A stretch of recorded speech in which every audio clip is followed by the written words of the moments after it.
des faits et rien que des faits. Il est très difficile de prouver ce qu'on appelle le gang stalking, un harcèlement qui commence quand même à être connu. Donc voilà, comme il y a une accumulation maintenant d'éléments tangibles, je me suis dit que c'était quand même à faire, parce que il n'y a pas eu seulement que un peu des moqueries, ouais, mais il y a eu aussi une perte financière. Et si je n'avais pas réagi, il y aurait eu encore une autre perte financière. Donc voilà les faits. Les faits se sont produits un 6 janvier, 6, voilà, donc janvier 2021. Nous sommes aujourd'hui le 15 février 2025, 4 ans plus tard. Donc il y a une infiltration d'eau. Ok, je fais appel à une société qui s'occupe des réparations dans la copropriété. Ils arrivent, je les sens pas vraiment, les cibles comprendront, mais bon, je peux me tromper, et puis bon. Et puis, ils me disent, madame, les frais ne seront pas pour vous, hein, la panne est dans les parties collectives. Super. Ils repartent, pardon. Ils partent et ils oublient une paire de lunettes. Alors, si j'ai le temps, je vais développer vers la fin. Pardon. Donc voilà, ça c'est une chose. Donc en 2021, pas tout à fait un an plus tard, le 22 11 22 2022 à 20h, je sors tout apprêté, je me lave les mains une dernière fois, hein, et une grosse déflagration, bon, une déflagration on va dire, et dans la cuisine, 3 seaux d'eau immédiatement, enfin bref. Donc il a fallu faire appel à une autre, j'ai fait appel à une autre société. Pourquoi? Je ne sais pas pourquoi j'ai fait appel à la société que voici là. Donc le plombier est venu, il a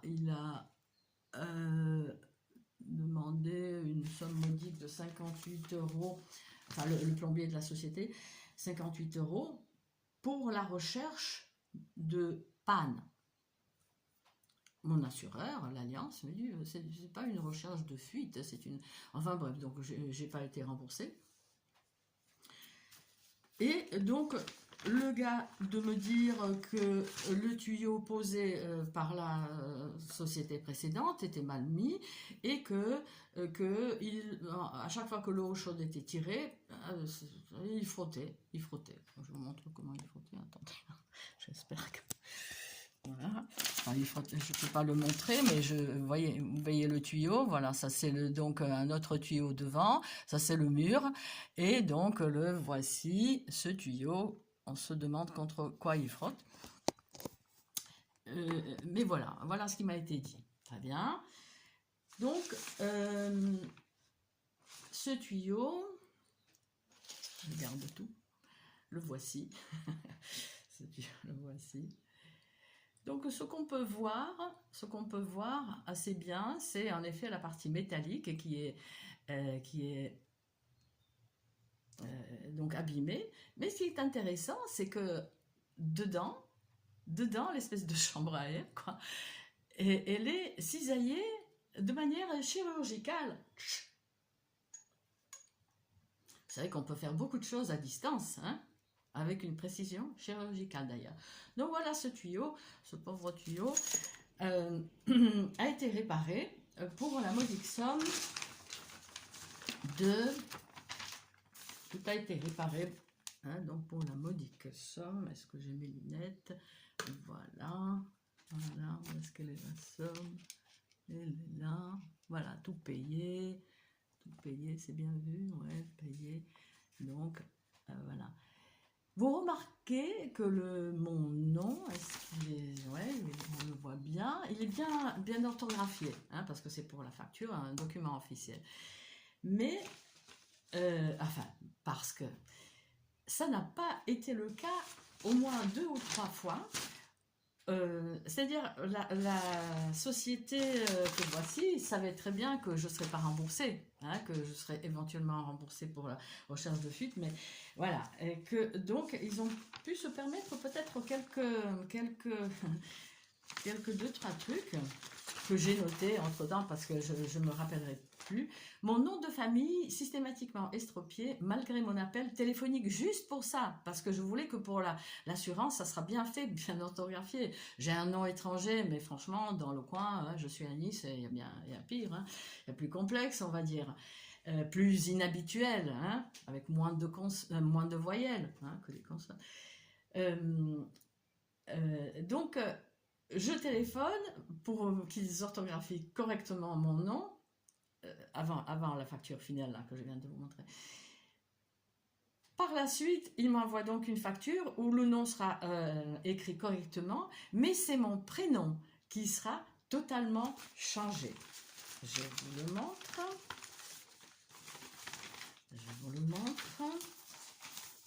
Donc, au départ, c'était Kvalteinova. Est-ce qu'on le voit? Oui, Kvalteinova. J'ai corrigé moi. Je voulais l'envoyer à l'assurance, mais après je me suis dit, il faut quand même que ça soit bien fait. Et donc, comment je l'ai fait? Pardon. Oui, donc voilà, c'était Kvalteinova. Après, il corrige à Kvaltinova, mais mon prénom, ils en ont fait Benova. Alors, franchement, entre Bozena et Benova, il y a une marge. Alors, c'est pas pour la première fois que ça arrive, et ça arrive, il y a d'autres cibles qui l'ont rapporté. Oui, j'ai 2 autres cas où, dans un cabinet dentaire, voilà, il y a déjà la date qui ne correspond pas, l'ordinateur sort la date correcte, c'était en effet 15, 11, 21 que j'avais pris un rendez-vous. Donc là, j'ouvre une parenthèse hein, à propos des noms estropiés. Et donc voilà comment, déjà la date n'est pas correcte, hein. Je vois les 3 grâces, là, 3 secrétaires avec un petit sourire. Il en parle de le RG du petit sourire, un peu en coin, lorsqu'une crasse est faite à la cible. Enfin bref. Et donc mon nom, comment ils ont dit? Kvalinova. Bon voilà. Il y a ça. Et il y a eu un autre truc encore, un cabinet dentaire aussi, Bozina. Ouais, je l'ai quelque part dans mon ordinateur. Bon, voilà, je ne sais pas si on le voit, Bosna. Bon, ok, ça arrive, ça peut arriver. Mais enfin, ça fait quand même beaucoup de... c'est dans un autre cabinet, c'était un centre dentaire où j'ai dû aller en catastrophe. Pareil, la personne m'appelle en estropiant mon nom. Parenthèse fermée. Donc revenons-en à cette histoire du tuyau. Donc j'ai payé en effet 587 euros. 587 euros 95. 95, ça a attiré mon attention parce que franchement 95, bon, je veux bien qu'il y ait des velléités de précision, mais 95, ça peut être ceci. C'est-à-dire, ça peut... enfin, ça m'a fait penser à autre chose. Ça m'a fait penser à ceci, un documentaire, donc les armes millimétriques de l'armée américaine, 95 GHz. Ça fait peur, hein? Et ma foi, une petite vidéo hein, que j'ai publiée il y a longtemps, il y a 2 ans. Voilà, là on voit une petite moto avec très joliment décorée, avec 95 dessus. le jeune homme se reconnaîtra peut-être. Hein? Bon, peut-être qu'il a changé. Voilà, parenthèse fermée. Revenons-en à notre histoire de tuyaux. En janvier de cette année, je reçois un appel de fonds, donc avec deux sommes bizarres. Si on le voit, oui, là, bien. Donc,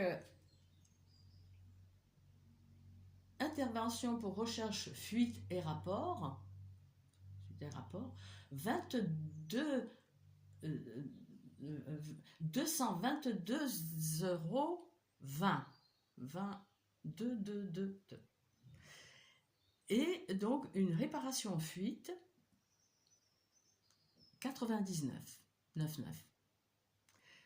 Je regarde la date, 14 octobre 2024. La facture daterait de cette époque-là. Il n'y a pas eu de fuite, mais rien du tout.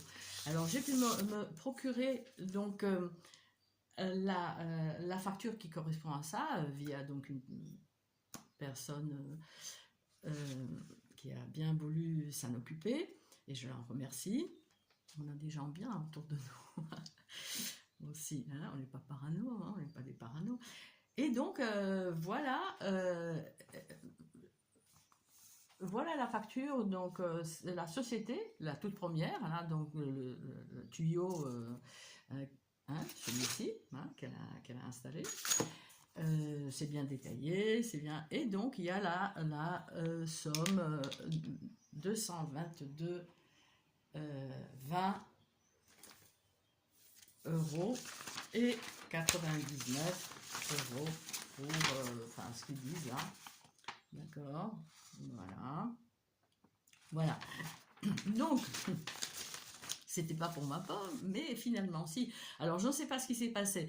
Cette société elle a envoyé donc au syndic de l'époque, qui aurait peut-être m'envoyé la facture, certainement, hein, au moins pour pareil pour la recherche de fuite. Mais enfin bon, en tout cas je n'ai rien eu.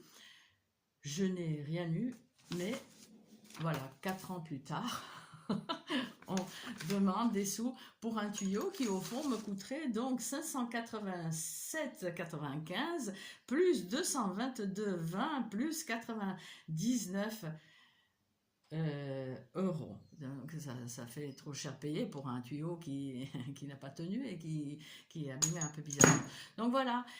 Alors on me dit oui, mais tu n'es pas la seule. Il semblerait qu'on ait dans ce cas, qu'on ait 9 dans ce cas. Ou donc cette société, Concept Machin Technologie, je crois qu'ils ont changé de nom entre-temps, réclamerait des sous à 9 personnes. 4 ans plus tard, 4 ans après l'intervention. Original. Oui, l'histoire de lunettes, pour ceux qui sont arrivés jusqu'ici, il y a dans ce harcèlement qui ne dit pas son nom, il y a des actions comme ça, un peu bizarres. Il y a des intrusions, donc ça c'est pas marrant, hein, sans effraction dans le domicile de la cible, dans ses affaires, on fouille son sac, etc. Et à propos des lunettes, c'est vrai qu'il y a maintenant, alors ça fait presque 11 ans que je suis cible, individu cible, et ça s'est passé, on va dire, il y a peut-être 15 ans, juste avant. J'ai perdu mes lunettes, rentrant dans un endroit festif, on va dire, je ne trouvais pas mon étui avec mes lunettes de soleil dedans. Et quand j'y suis retournée, oui, on les a retrouvées. Et on me donne le nom d'une personne vraiment improbable qui les aurait trouvées. Donc, voilà, bon, je l'avais retenu parce qu'il y a toujours un petit côté bizarre, hein, dans ce qui arrive à la cible. Donc, il y a eu les lunettes de protection laissées par la société qui a installé le mauvais tuyau, là, enfin le tuyau qui n'a pas tenu. Et récemment, il y a un de mes proches qui me dit, je vois une paire de lunettes de femme, plutôt de femme. Oh, c'est quelqu'un, quand j'étais à Londres, il y a, je sais pas, 1 an, 2 ans, il a croisé une femme qui lui a offert une paire de lunettes. Donc voilà, voilà, c'est vrai que bon, ça paraît totalement loufoque. Il y a peu de gens qui osent dénoncer. Enfin, c'est vrai, on n'est pas tellement nombreux. Et je pense qu'il faut quand même, quand on peut, hein, quand on a quelque chose de tangible, il faut au moins le présenter, même si on peut se dire, ouais, il y a bien pire. Et c'est vrai qu'en ce moment, il y a, on va dire bien pire, bien pire. Allez, comme ça. Voilà, donc pour le volet gang stalking, je pense qu'il faut le dénoncer parce que ces gens-là qui participent savent qu'ils ne seront pas inquiétés et ils vont de plus en plus loin. Hein. Donc, je pense qu'il faut le dénoncer, hein, dans une société qui se perversifie de plus en plus. Hein.